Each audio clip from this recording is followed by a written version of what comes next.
My name's Steve Yates. I'm probably the guy you talked to on the phone when you ordered your Dragvet 6th link. I'm the fellow that designed it, came up with it. They've had other people do it in the past, but those aren't available at this point in time, so I thought I would fill that part of the market. I know there's a lot of you Corvette enthusiasts out there that want a 6th link for road racing or autocrossing and also for drag racing. So I think this is going to be the best thing you ever did to your Corvette, and I'm going to show you how to assemble at least one half of it so that it'll be a lot easier for you to install it properly and get the most benefit out of it. If you have any questions, you can call our toll-free number 877-422-0943. And you can call me just about any reasonable hour of the day, 7 days a week. So be sure and take advantage of that. Don't get too frustrated about what you're doing. This is not the most difficult item that you'll ever do, but it certainly can be challenging, and there are certain things on that have to be done properly for the right installation. So we're going to film every bit of it all the way through, and then we'll edit a little bit of it out so you won't like bore yourself to death watching me babble on about the Corvette. So the first thing I'm going to point out is that I've already installed the spacer that goes in here above this strut bracket. And I've already taken out the original strut bar that goes here, and that would be what you would have to do for preparation. Now right now I don't have the spring in this, or the screw in here connected to the spring, because we'll be moving this up and down a lot and we don't need to fight the weight of the car on the spring. We'll probably install those at the very last. So the first step on this little project is to get your half shaft loose. Make sure that these are nice and clean up in here. And we're going to install the Dragvet billet caps. It's another product that's available to you. And so before I do that, I have already tapped the holes, retapped these holes, just to clean the thread up, to make sure that those screws bottom out properly, because the screws are the maximum length, and I found that sometimes the rust and debris in the end of the hole can keep the screw from pulling all the way down and seating everything properly. So that's a little precaution that you have to take. Okay, so I'm going to reinstall this, but before I do that I need to put the safety loop and strut rod brace support on. That would be this item right here. There's a bushing right in here that floats around, and that has to be installed to support this, because we're going to squeeze that with the shock mount screw. And so if this is not supported in there, then it won't be as stable as it needs to be. So the first thing I have to do is slide this over the half shaft. And it's kind of a little combination deal. It takes you a little while to figure out the combination. You'll probably juggle it around quite a bit. This red tab goes up on the top, and the shock support goes through here to support that. This goes right in between. Now before I go any farther with that, I'm going to install the half shaft at this point. I just want that to lay up there for right now, and we'll get this half shaft attached.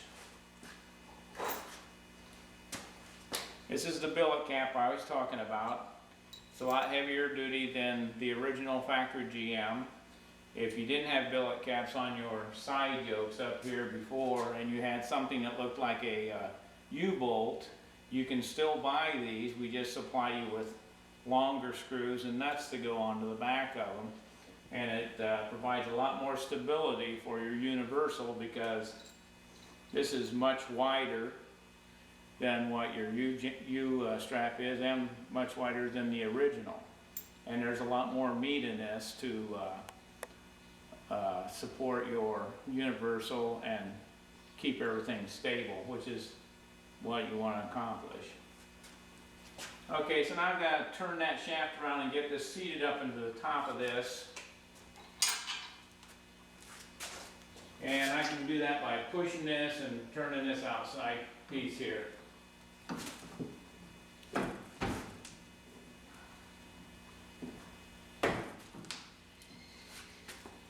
Okay, you want to make sure that you do get, there's some tabs in here, and you want to make sure that these are below that and seated properly.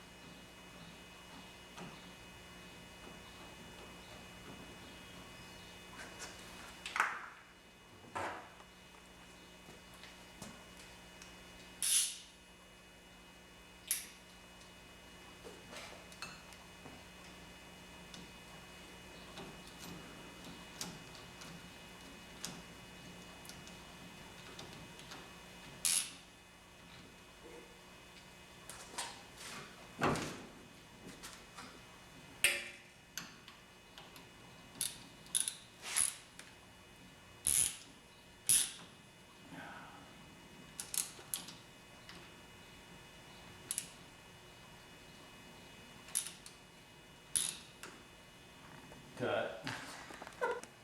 We're going. Okay.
Okay, now I got this cap installed. I'll tighten that up. Before I do that, I'll make sure that this is seated properly. Then I'll rotate this into the same position and install those two screws because they're much easier to get to from the top.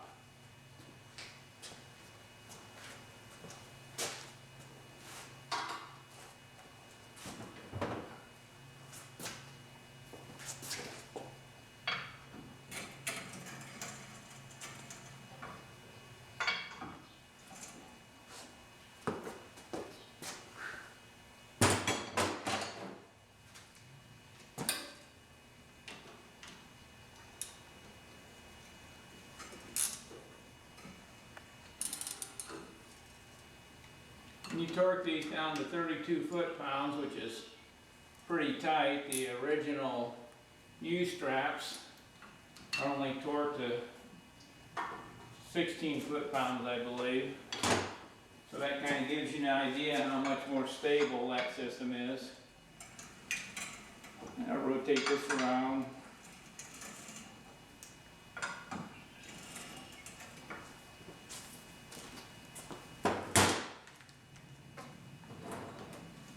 I'll install the other billet cap.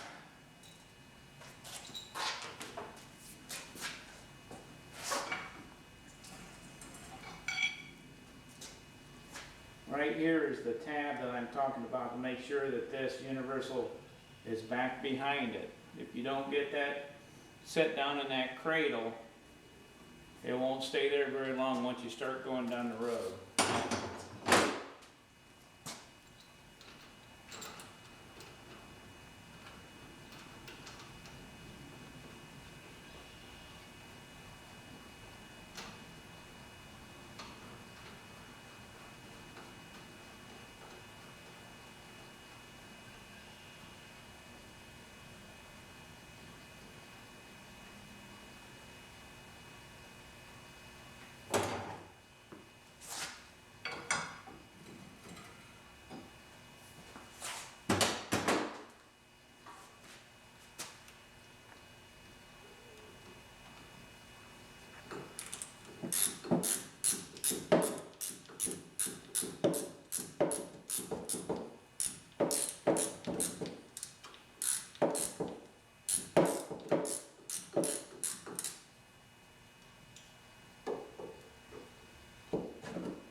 After you get one side tight, you want to go back to the other side, make sure it's tight.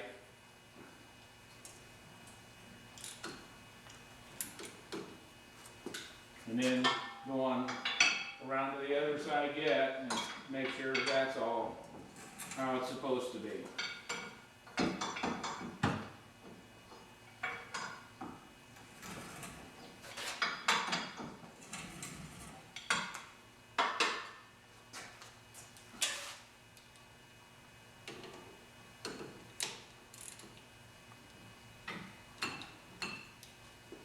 That's good and tight there.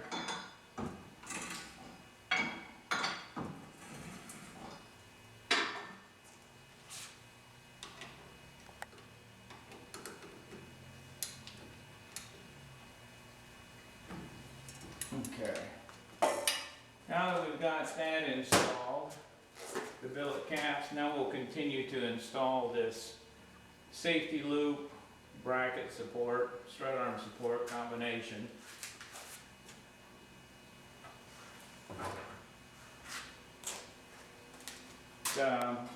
Best probably to install the shock mount. I had to take this out earlier to remove the strut. The strut arm sits here and the shock sits back here. This has a flat spot on it, as does this right here on the bottom, so it installs like that. There are left and right-handed ones. They only fit on one side of your car. Sometimes guys go ahead and pound them in anyway, and then they have a real problem. So you want to make sure whatever side it come off of that you install it back on that side.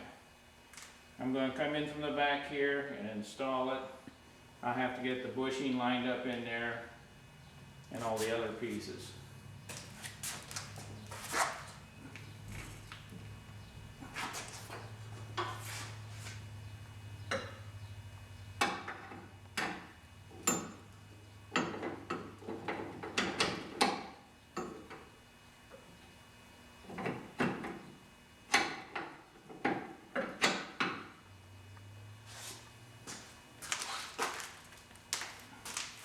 Okay, now I got this mounted down here. This is slotted, so it has some adjustment.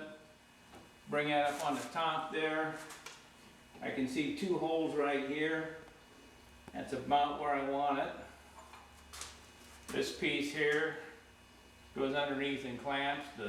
The thicker side goes against your safety loop up here. If you put it on the other way, and once you bolt it up, it'll be all cocked crooked and it won't look exactly right.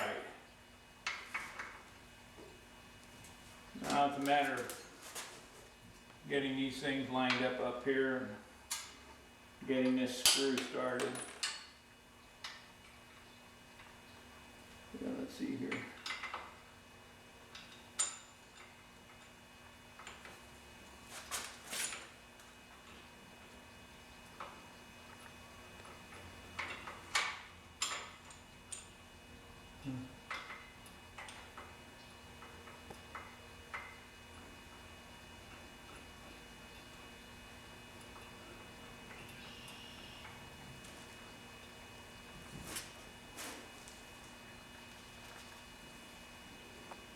Here's a lock washer that goes on the screw.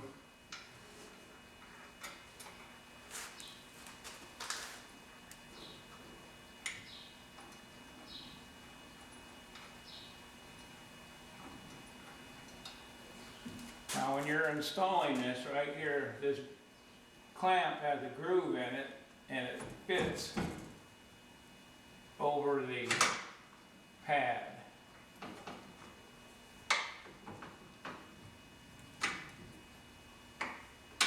Like that.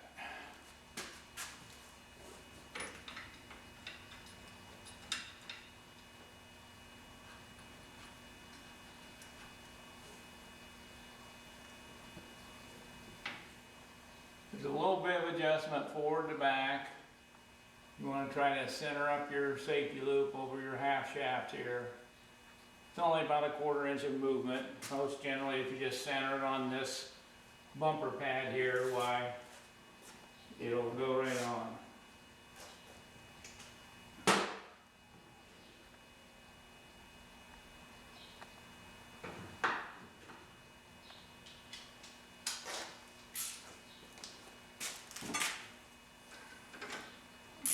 Okay, and then we'll just go ahead and tighten this right down.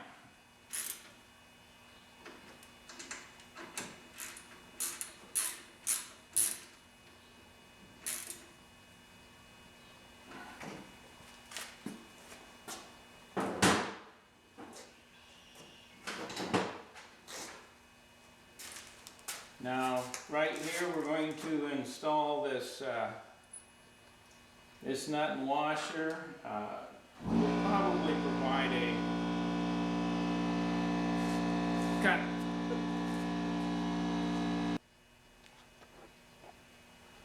Okay, now we've installed the clamp on the top, and we're going to install this nut. When you take this nut off to begin with on the disassembly, soak that down with oil or penetrating oil, and use a hand wrench to take it off, because if you take it off with a air impact wrench, it will almost always strip the thread. They're a class 1 thread, and they fit real tight, and after they've been on for a long time, why, they will have a tendency to go away on you if you get too rough with them when you take them off.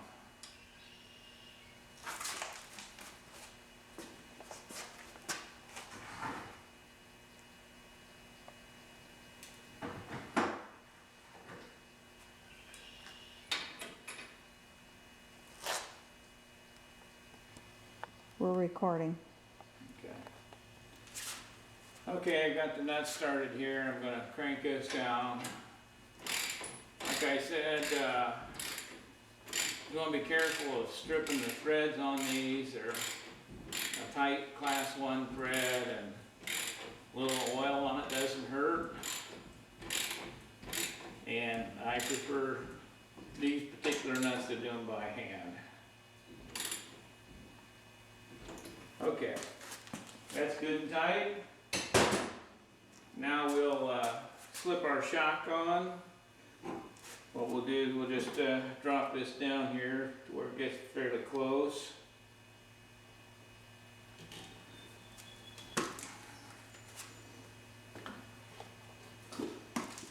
There we go. Then we'll need to put a washer and nut on that.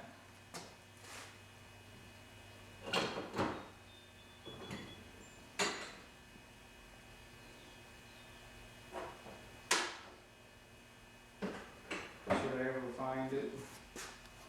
I saw it earlier.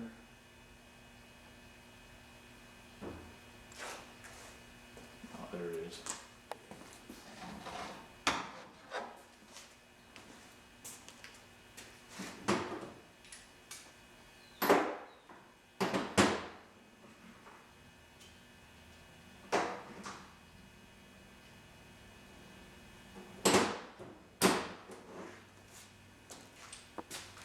Okay, we'll put the washer here and nut to secure the shock on the shock mount.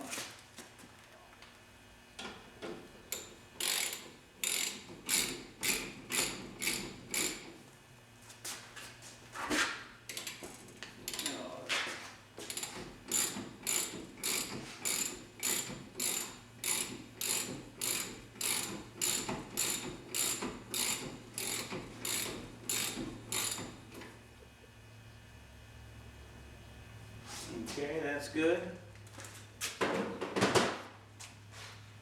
Okay, now we have our support here. I'm going to run a bar from here. This is a new location for the strut bar. And we're going to run it back to the original strut bar brace from the Corvette.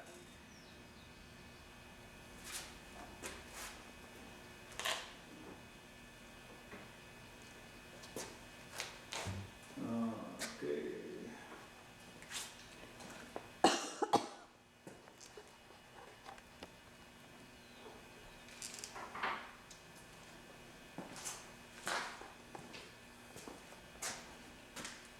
Okay, the strut bar has a 5/8 half-inch bushing in each end so that it'll fit properly on the bolt that goes through here, and so it'll fit this bolt also properly.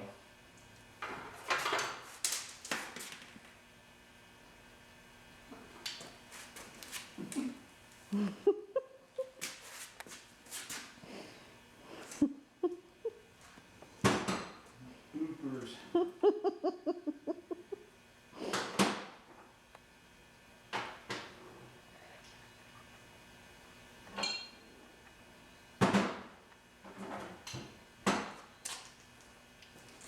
Okay, this is the original cam bolt. I will slide it through the front, install one bushing inside the housing here, and then I will install the strut bar on there. Then I'll install a second white bushing. Then I'll push it on through, install this on the outside, and we'll go from there.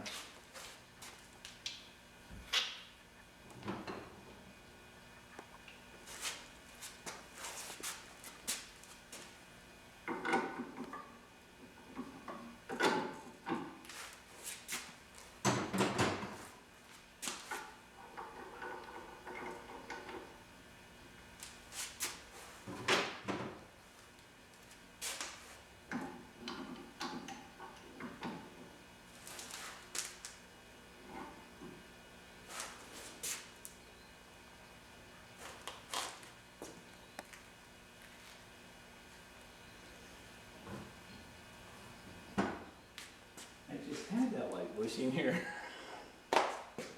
Where's that at? Aren't you watching? Oh, there it is. There's Campbell. Okay, I have one bushing installed and the strut rod hung up there. I'm sliding this in there.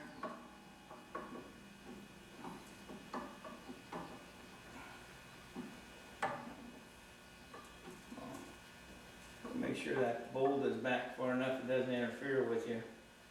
Slide it up in there.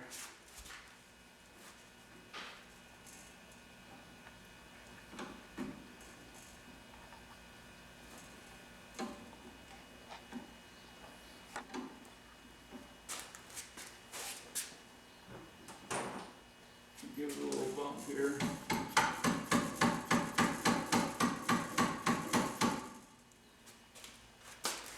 Make sure it's lined up before we get too aggressive. Looks pretty good.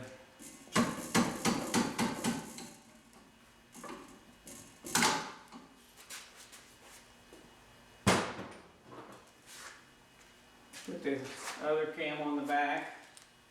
It has a flat spot on it, and it matches a flat spot on the bolt.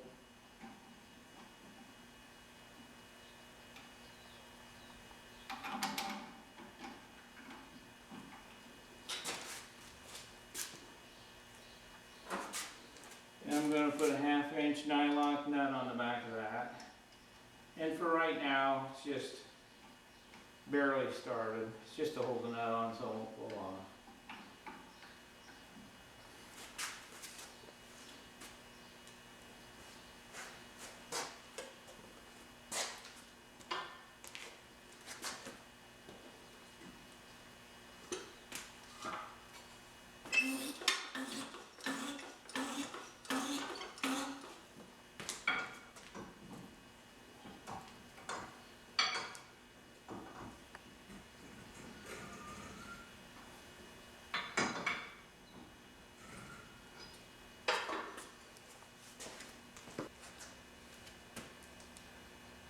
Alright, we've got the strut arm hanging here right now loose. And one of the most important aspects of the 6-link system is that this bar, this half shaft, and the top bar that we'll install later are all the same length so that they form a parallelogram and move in unison with each other and therefore do not bind. So what we want to do is take a measurement of your half shaft, and it's probably a lot easier to do this ahead of time. But I'm measuring from the very edge of the hole on the left side to the left side of the second hole on the other end. And I see that this is 13 inches and 7/8. And the other side was 13 inches and 15/16. So you want to make sure and adjust this bar the same length as what this is. Once you make this bar the same length as your half shaft, you won't adjust it anymore. If you do, you'll have a tendency to put the 6-link into a bind possibly. Okay, now we're going to attach this in here, and as you can see, this camber bolt, it slides back and forth.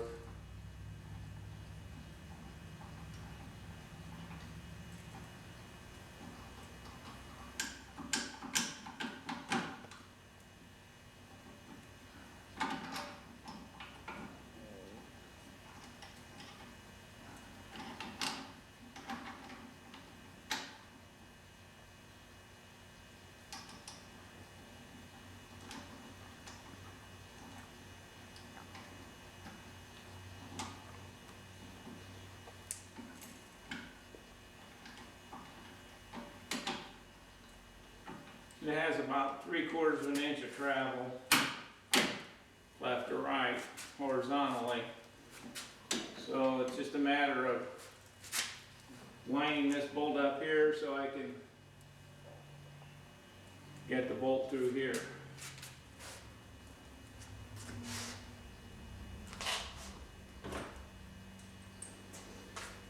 Now, the bolt that goes through here has 2 heavy spacers on it. They're 180 thousandths thick. And once again, it's 1 on each side of the strut bar. So I'll start this screw here, get it slid up in there a little bit.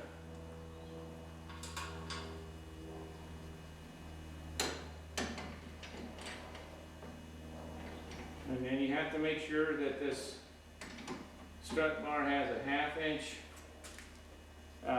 bushing in it. Okay, you make sure your 1/2 inch 5/8 bushing is installed.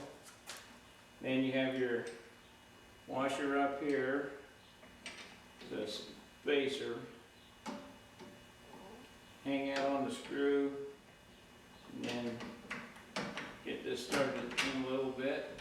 Probably best to push it all the way through to begin with, and then back it out. And then you have another washer on the back side here. So these 2 washers fit 1 on each side of that strut bar on the hind joint.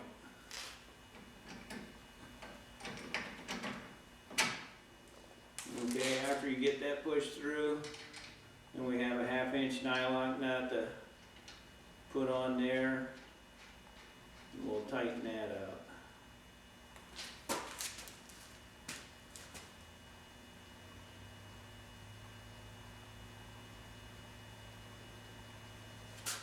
Okay, now with that in place like that,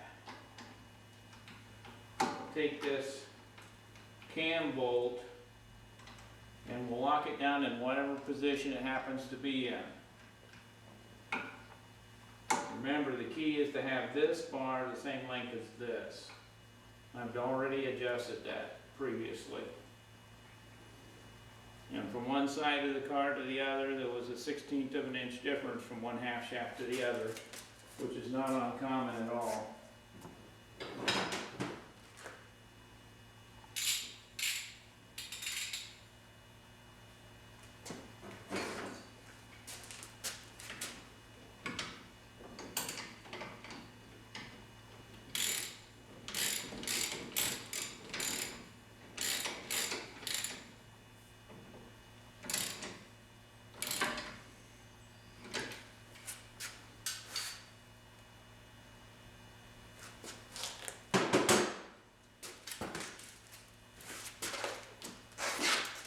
I'm just simply tightening up the nut on the back here to the cam bolt up here.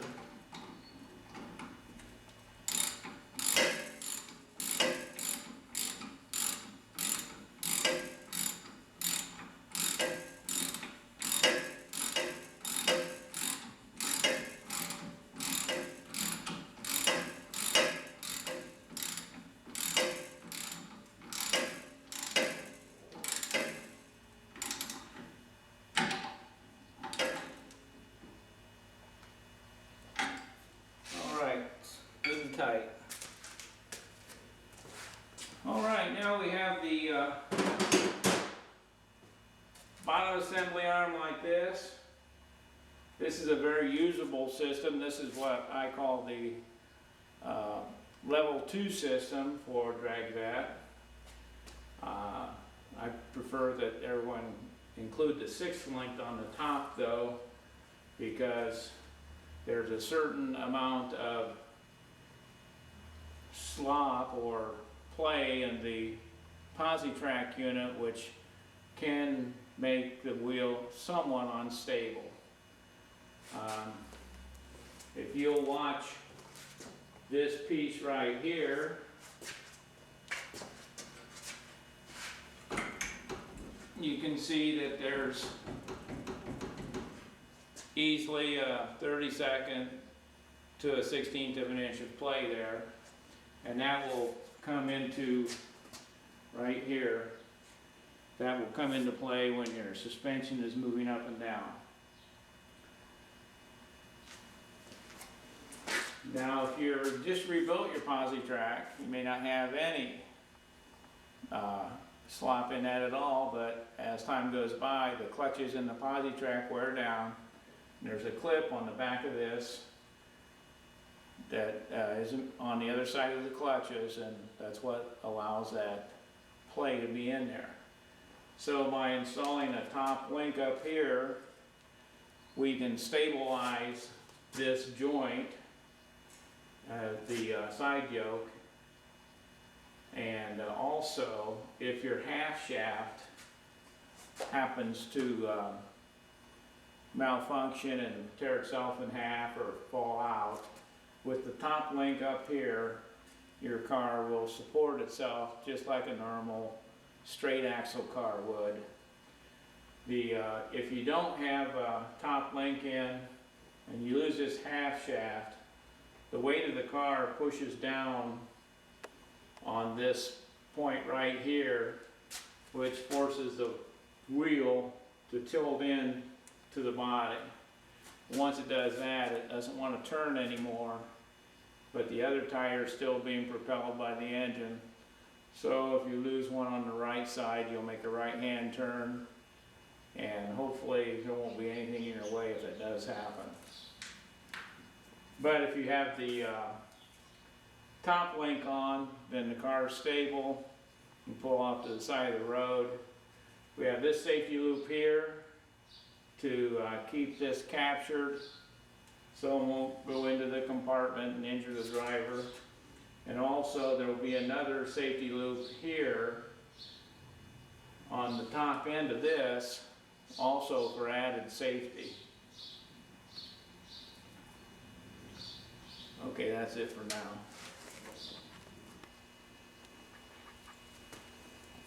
All right, we're getting ready to install the top link. I've had this in and out probably 100 times, and I found that the best way to install it is to put this rod on attach this rod first to this plate. And also to slide this safety loop in all at the same time. It sounds a little complicated, but it's not real bad. So what we'll do is get this up here like this.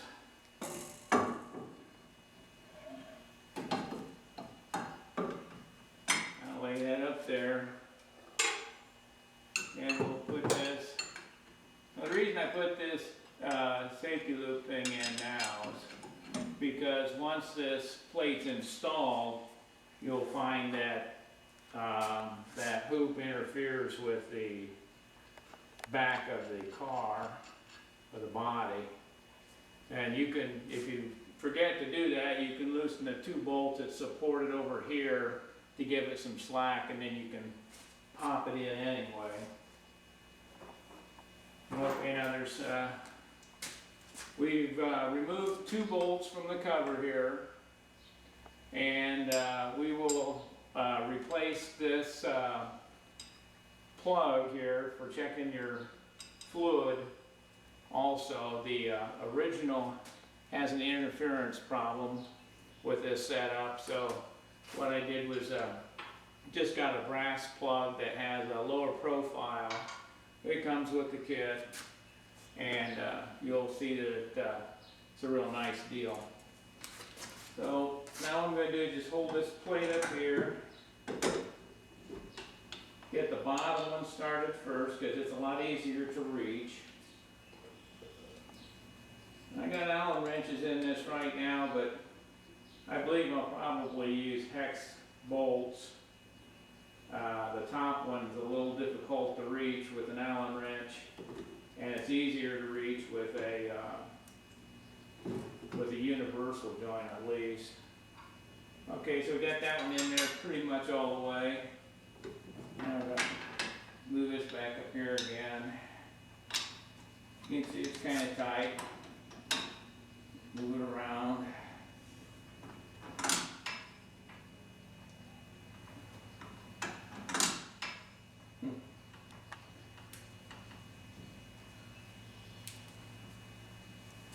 Okay, we got it started.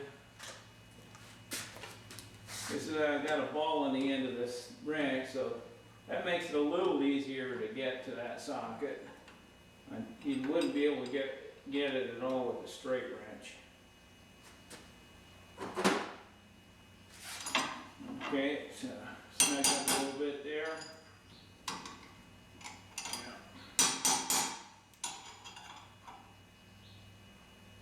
All right, that's good and tight.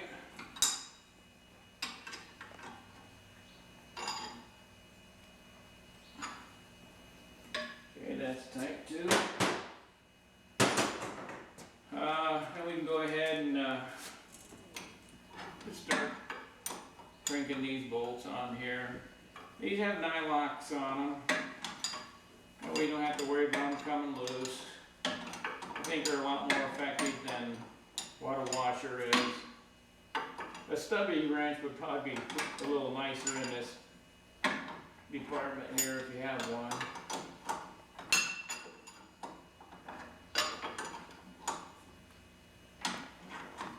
There's a nut on each side of this.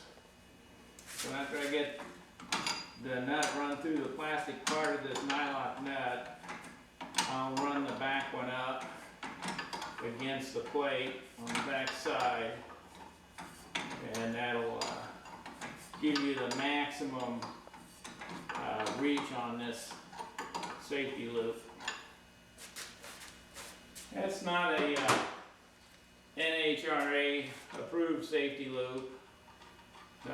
This one here, the red one, which will be black when you order it, satin black, it will, it meets the NHRA improvement and all the requirements.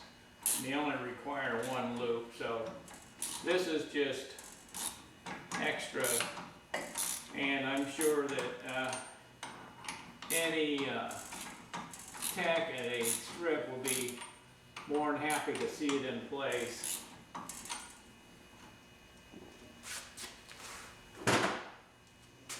But it cannot suffice by itself as a safety loop because the requirements are a 1/4 inch wide by 1 inch wide steel bar to enclose it, and seeing how it's a 1/2 inch round, that's not going to qualify. Okay, that bracket's on there. Now we have to get a connected support up here at the top.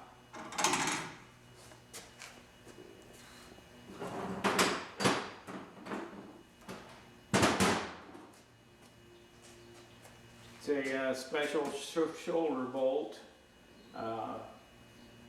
Probably won't use this mechanism on the one you get, because what we're going to do is we're going to weld a housing on the top of that and then run it, and then this screw will fit into it though. It will be a bolt just like this, and that fits through your heim joint here, and then this piece fits on here for now, but like I said, there'll be a piece welded up here for that bolt to fit into. Now there's a tapped hole in the top of this bracket. It's a 3/8/16, and what I have to do now is get this bolt started into it. And as I'm seeing, this can be kind of a challenge. Most generally, you adjust this rod to the length you need in order for it to start in that hole. And right now it appears to be too short.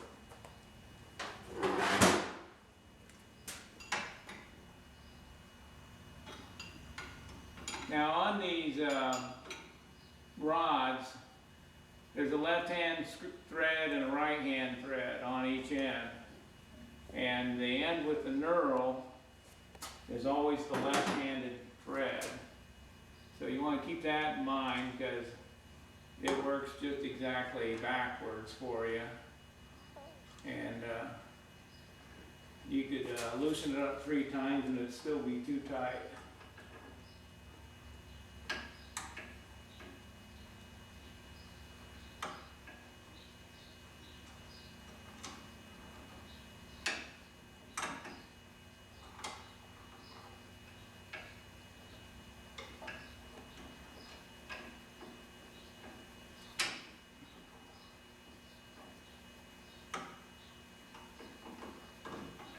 Okay, we've installed the top link bracket and strut arm, and that's still loose at this point in time. And what we need to do is adjust the geometry so that this rod is locked down in the correct place. Now, as I come around here and look at this, this is very movable, and we'll be putting a level on this, a precision level that reads within 1/10 of a degree. And so what I'm going to do is I'm going to put 2 bolts on here to hold this in place. If this was the original rotor, it would have some rivets in these holes and it would be riveted to the wheel. That's not the case here, so I'm going to put a couple of washers on here and lock that down so I can get a true reading on it.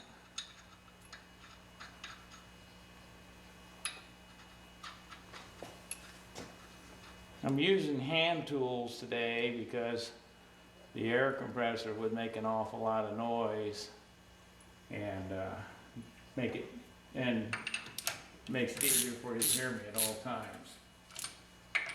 This doesn't have to be cranked down real tight.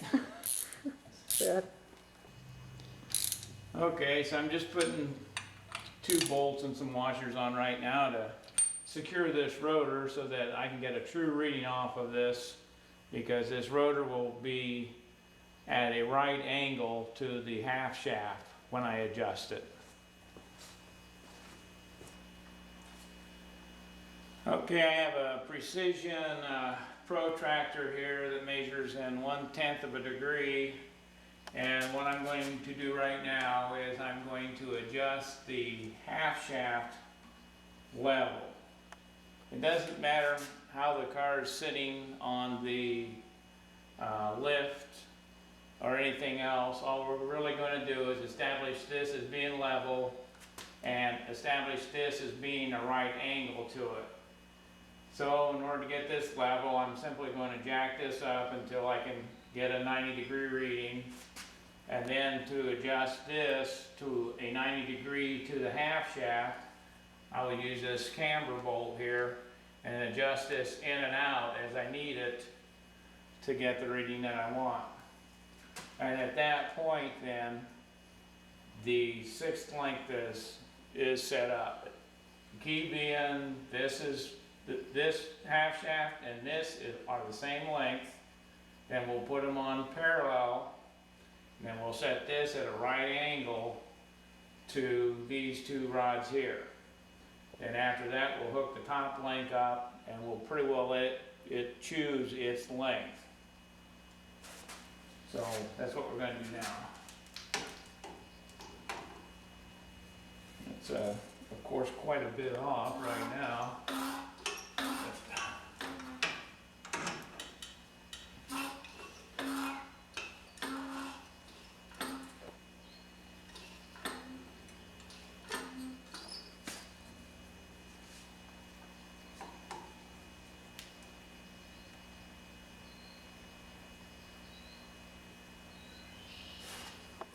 Okay, it's off 1.5 degrees.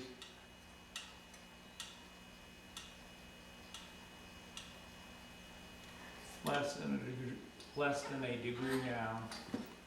And you have to kind of play with it and make sure you get the lowest reading there. Okay, as you can see, we have the shaft right on 0. And this shaft here should be very close to it. If there's too much of a discrepancy between here and here, a shim has to be added on this. You'll be able to tell that if there's binding with a regular level. You'll put those on. It would have to be almost 1/8 of an inch difference. If you require a shim, give us a call and we'll ship one to you right away. Most generally, we don't believe that you'll need those though, so if it comes to pass after a number of kits are out that it's required, then we'll ship them with them, but at this point in time, we don't believe it's necessary. Okay, so now I've got this at 90 degrees. And over here, I have this. I want to establish it at 90 degrees also. And it's at 89.6, so it's 4/10 of a degree off. So I'm going to adjust the wheel in according to this. Just got a little arrow points that way. So I will take the camber and pull that in and then check this. And I'll do that a number of times until I get it set right on 0. Okay, now I'm adjusting the 90 degree out here on this by adjusting this camber. It indicated to me it needed to be moved this way, not a lot. This has some degree markers on it. They're about 5 degrees apart. So what we'll do is we'll just give that a little push right there, or pull. Then I'll come over here and I'll measure this. And we got 89.8. So I'll pull it a little more.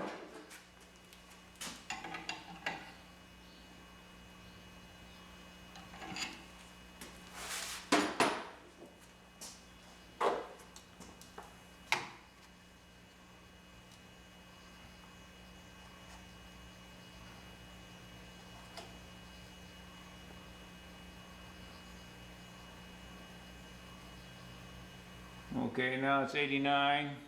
It's too far. Indicates the bottom needs to go out that way, so I'll have to go the other way with the camber now.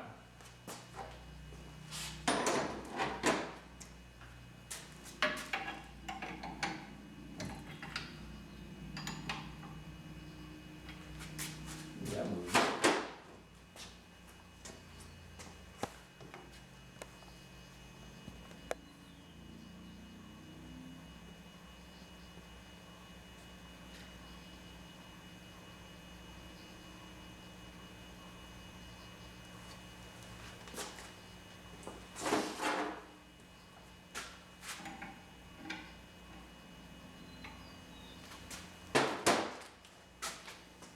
Now this will take a little while. You'll have to play around with it till you're satisfied with it.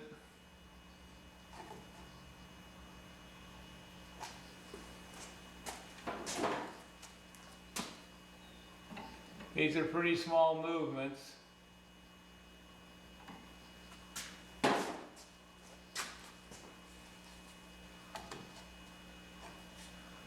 I should turn it back on.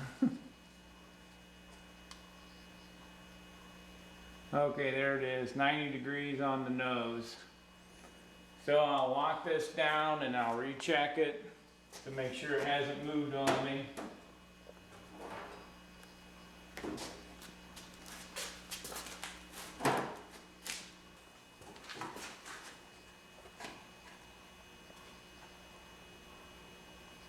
Okay, and there it is, locked down, 90 degrees on the nose.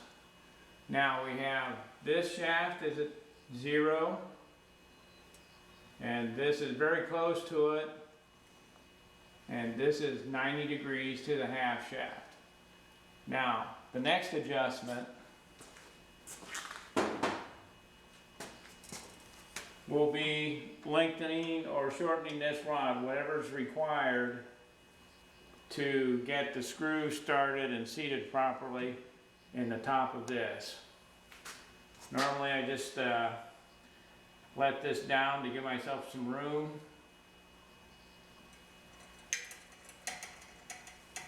I'm gonna let that clear down.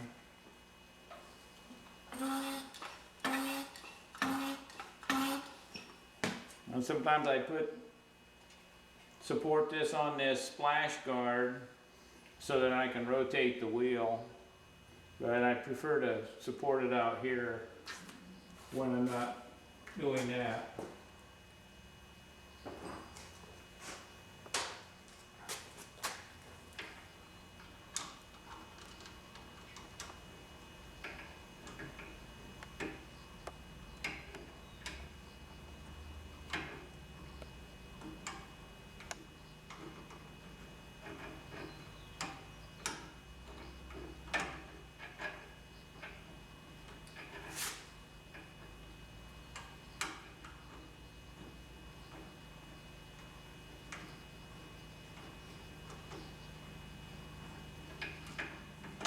Okay, I've kind of got it started there, so now I'm going to mount the bushing underneath it, which you probably won't have that on yours. It'll be already welded to the top.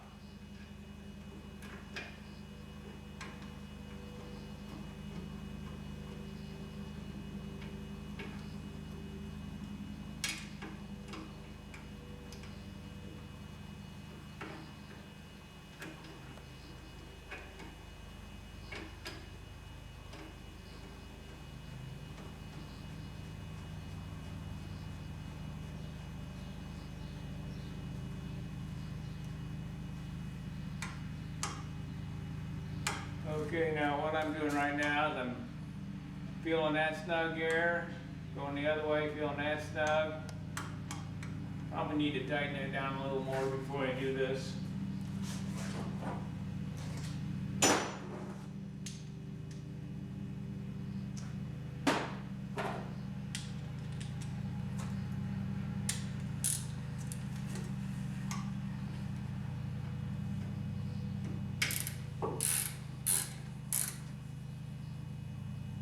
Okay, got that good and tight. Now, pulling it tight one way, and then I'm going to go the other way. See how far I move it before it feels tight that way. About a half a turn, so I'm going to bring it back about a quarter. Halfway in between those two units, or where it felt tight, and yeah, I believe that'll probably do us pretty good. Tighten that down there. Now the nut on the other end is difficult to get to, but if you come up from behind like this, and then put your hands up here and feel for where you need to be at, you can locate the nut. And then you can get the wrench on it and tighten it. Okay. So the trick is to come up from behind here to get to that nut. And a stubby wrench, once again, would probably be pretty nice on that case. Okay, we've got the top rod adjusted, and we've got the travel of the trailing arm all the way to the top, and it's reading 89.8 degrees. And we're going to let it travel down through its travel.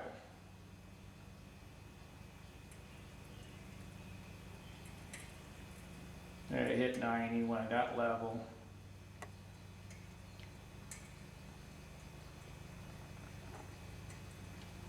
So as you can see, through approximately 5 or 6 inches of travel, it only had 0.2 of a degree of variation.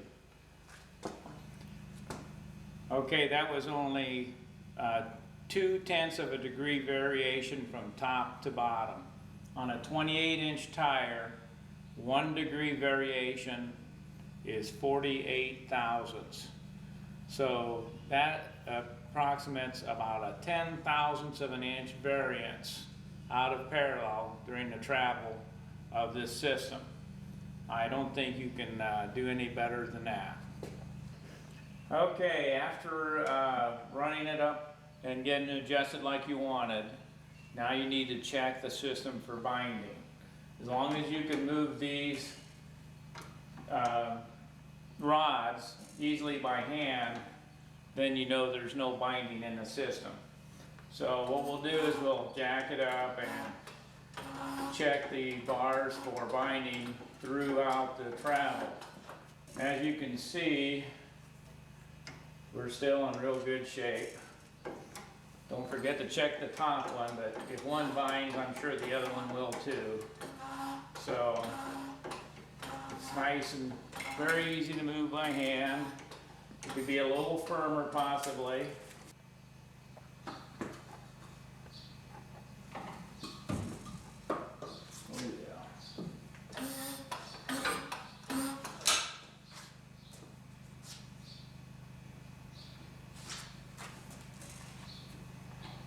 All right, we've checked it for binding throughout the travel up and down, and this application seems to be just fine.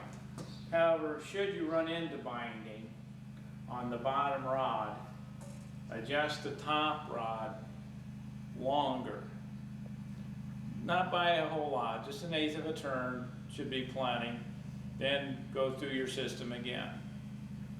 If you have a continued problem like that and can't seem to get it adjusted, give me a call at our toll-free number, 877-422-0943. And we'll talk it out and figure out what's going on. It could be that you need a shim in this area here if it's too far out of parallel. It should be pretty close. We don't think we'll have any problems like that, but it is a new product, and as it goes along, some of these issues that will pop up later on, we'll address them. We stand behind our system 100%. Anytime anyone wants a refund, we'll be more than happy to do that. Okay, after we've got everything adjusted like that, we can go ahead and put in this bar that ties in one side to the other for support.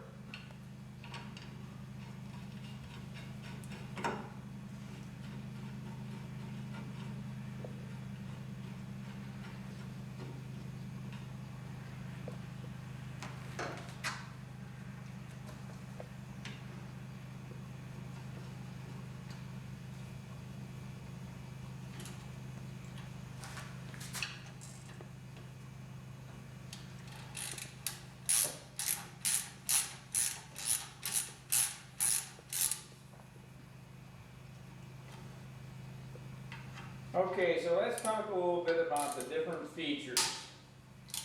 Not only do you get a 6-link system with this, but you also get an NHRA approved safety loop, plus an additional safety loop up here. And then with the top link being connected from the cross member over to the trailing arm, you also get the added safety that if a half shaft should go away on you, the car will support itself in a normal fashion as opposed to wanting to go into the guardrail. Plus, we also, with this bar across here, we have tied in both sides of the rear end and basically have made a stud girdle also. So there's a number of features incorporated into this system that are very nice, and I think everyone will appreciate what all the work that's gone into this. Now, in order to finish it up, we have to put in the screws that go from here to here. Those are 8-inch long. After we put them in, we'll put the car on the ground and we'll crawl underneath it and we'll set this shaft level to the ground. Now, we'll do that by adjusting the length of this screw. We'll do each side. Once the two shafts are level with the ground, then it's good to go. It's all done. Now, those people that want to do auto crossing, you could adjust your wheel out 3 or 4 degrees, run it through its range of motion, make sure it's not binding, and I think you may find that to a huge advantage on your auto crossing endeavors. That's it. Thank you.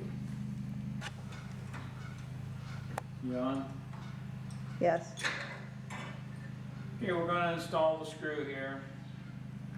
It'll be a washer, a rubber, and down through the top here. As you can see, the trailing arm is entirely too close to the spring right now to get things lined up. So we'll raise the trailing arm.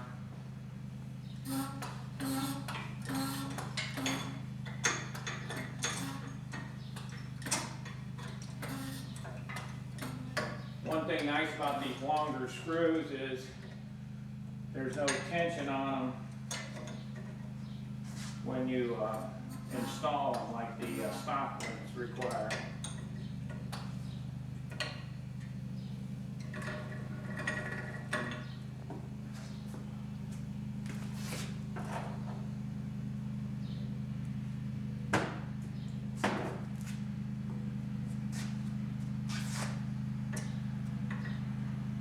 Rubber pad and then the large washer.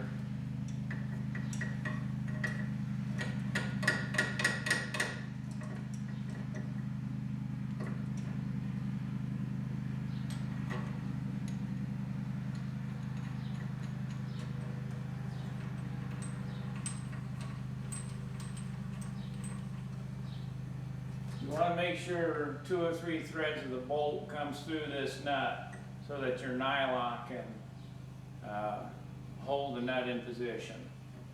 If you can't get your car adjusted, because you may have a spring with more arc in it, like a steel spring, contact me and we'll get you some longer screws so that you can have these nuts adjusted properly. But remember that as you tighten this bolt here, Crap. just remember as you tighten this bolt here, that in effect raises the center of the car higher. So it seems backwards when you're underneath there to adjust it, but to lower the car, you back the bolt down. Now most generally for a rough adjustment, if you take this nut and run it about 1/4 inch past the end, you'll be pretty close to begin with. So don't bother cranking it, 2 or 3 inches up the screw. You're not going to need that. That finishes our project, and we appreciate you choosing Corvette products. Okay, pull the handle and let it down.